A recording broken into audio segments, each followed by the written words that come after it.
like, bro, yeah, she got a kid. Look at his back. Oh my god.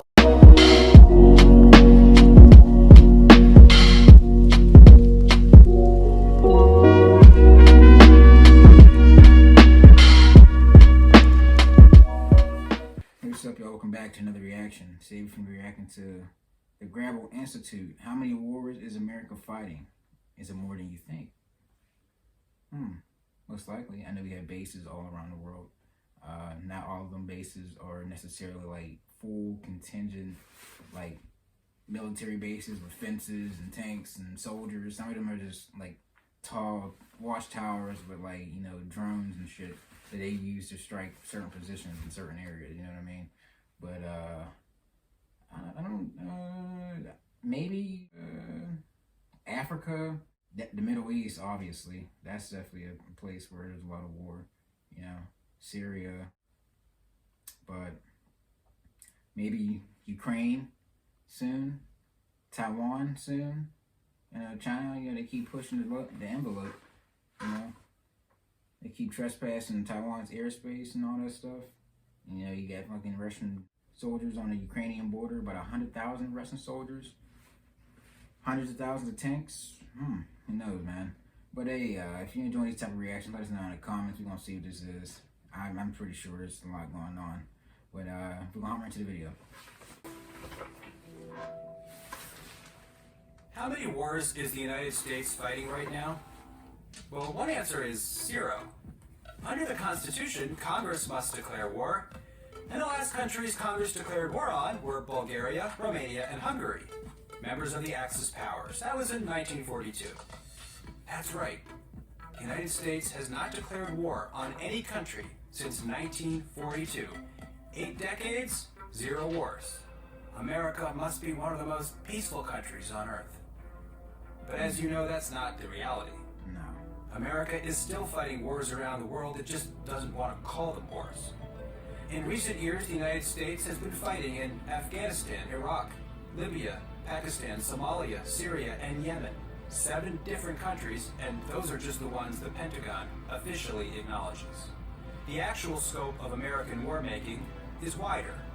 Researchers at Brown University recently counted 14 countries in which U.S. troops were engaged in combat to fight terrorism. And then there are the forces of the United States stationed indefinitely overseas as part of a massive network of allies and partners. Take the Middle East. U.S. troops number around 13,000 in Kuwait, another 13,000 in Qatar, 7,000 in Bahrain, around 78,000 remain in Japan and South Korea, and that's not even getting to Germany, Djibouti, Cuba, Romania, and so on. In all, America stations about 200,000 service members overseas because it has committed them to protect by force about 1/3 of all the countries in the world. Where does that leave the other 2/3, home to most of humanity? The answer is on the receiving end. Over the last 20 years, the United States has dropped an average of 46 bombs and missiles on other countries each day. In 2016, Barack Obama's last year in office, the United States dropped upwards of 26,000 bombs on 7 countries. So not to worry, America's coercive power is not supposed to be for war. It's for military-led operations, police actions, or humanitarian interventions, bombings or surgical strikes. And of course, there's the inevitable collateral damage, a term the U.S. military created during the Vietnam War as a euphemism for dead, innocent people. At least America used to have a Department of War, calling it what it was.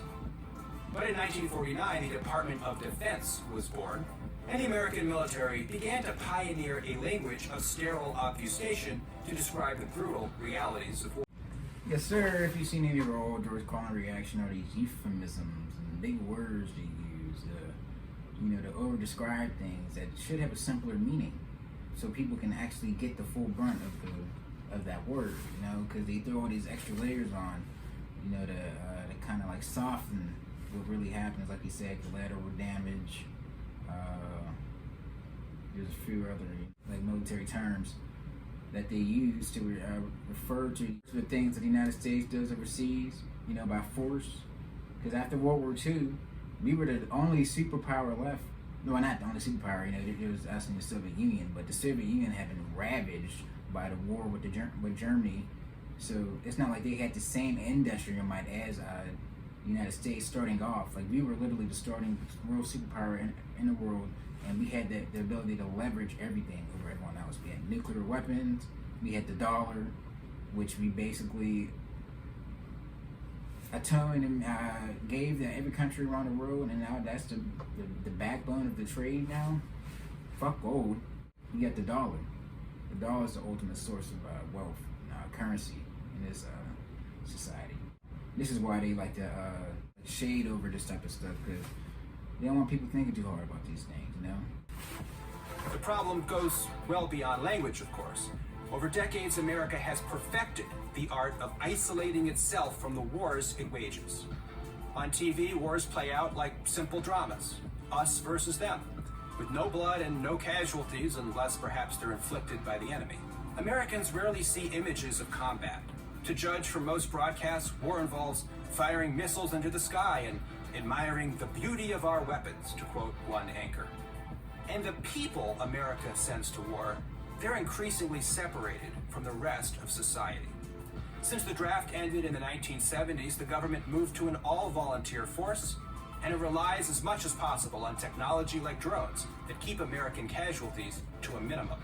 So the wars America conducts take place largely outside of public view. It was only when 4 U.S. soldiers were killed in Niger in 2017 that many Americans learned we had troops there in the first place. Although the system perpetuates itself like a self-licking ice cream cone, U.S. leaders have a theory of the case.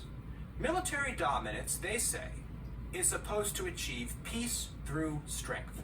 This theory guided American leaders in the 1990s after the Soviet Union fell, leaving the United States with undisputed power. During the Cold War, the United States built an apparatus of military alliances and bases to contain Soviet communism. Once the Soviet enemy had collapsed, America had an opportunity to scale back its military footprint, invest the gains at home, and let other countries manage their own affairs. But instead of pulling back, planners in the Pentagon vowed to maintain a predominant military position, so great as to prevent any potential rival from even aspiring to a larger role in their own regions. No one would dare to take their own initiative, not even U.S. allies, who would stay subordinate to the United States. The result? Of all the times the United States has used armed force since 1946, roughly 80% of those interventions have taken place after 1991. That's right, the United States has used force more frequently after the Cold War than during it, and it's not even close. Despite the promise of peace through strength, peace has not come. Quite the contrary. Armed supremacy, assumed to ensure peace, has produced endless war. In the 1990s, the United States began to station tens of thousands of soldiers in the Middle East. Suddenly, it found a cavalcade of enemies in the region who resisted American aims. Take Afghanistan. After 9/11, the United States did not merely go after the terrorists responsible for the attack and punish their sponsors. Instead, America tried to transform Afghanistan. It set out to build a brand new Western-style centralized state, applying what was supposed to be overwhelming strength to impose peace. It soon became clear that, in the words of the Lieutenant General, who for 6 years was the White House's chief advisor on the war, and I quote, "We didn't know what we were doing." The United States tried to build Afghan security forces, only to find they couldn't do the job. The United States tried to build a thriving market economy, only to see the opium trade become the only thriving part of the Afghan economy. The United States tried to build a liberal democracy, but in doing so empowered warlords and fueled corruption. So the Taliban mounted an insurgency and made steady gains. Now it controls the country and enjoys its strongest position since the war began in 2001. For Americans, war has come to appear normal, inescapable, eternal. It has no declared beginning and no end in sight. That's what makes them endless wars. Not just that they are long, but also that they lack a worthy and achievable purpose. The United States has trapped itself, Pursuing military dominance has generated unnecessary enemies. These enemies, in turn, have made dominance costlier and more dangerous. That's why year after year, the United States seems to grow ever more threatened and ever less safe, according to the very leaders responsible for that result. It's as though the most powerful nation on earth has no control over its conduct, no choice but to keep spending more on the military than the next 11 countries combined. As Americans struggle to address urgent needs at home, their government has committed them to the endless defense of places across the world, places we often make more dangerous. Instead of strengthening ourselves and helping to build a world safe for diversity, we've chosen to build an empire or something all too close. And if we continue the quest for dominance, the consequences will get even worse, and we will all be weaker for it. I'm Stephen Wertheim, Director of Grand Strategy at the Quincy Institute for the Gravel Institute. No, that's fine.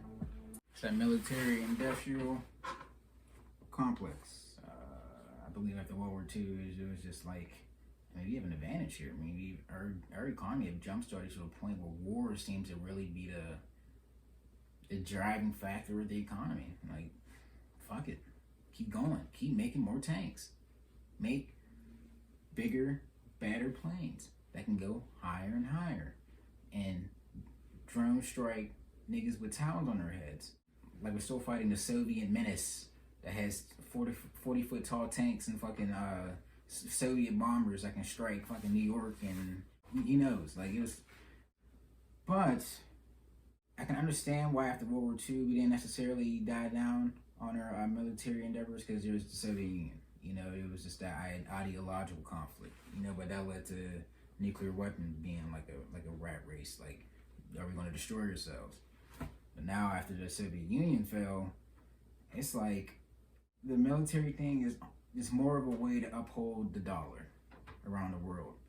So if any nation around the world gets the idea of necessarily moving to another currency or moving to another resource to prop their own economy, the United States can strike and be like, no, we need you to help. We need you to source and trade the dollar, to boost our own debt, to boost our own. You know what I mean? That has to be. I don't know. Like, why? What other reason for you to just keep spending and spending and spending? Like you said, we unintentionally created more enemies than we had to. If we would have pulled back and like invested into our own nation, who knows what we would have saw? Who knows what the United States could have done? Like, it could have been a completely different thing, a completely different rules. As you know, other nations don't necessarily have to worry or think about like, how is the U.S. going to intervene in this within my region or my border necessarily. Countries would have actually been more relaxed. I don't know. This is an interesting video, man. Let us know if you want to see more of them, more videos like this down in the comments. Make sure that like button, subscribe, and share. It's a road to 10K subscribers. We'll see you next time. Peace. Da, da,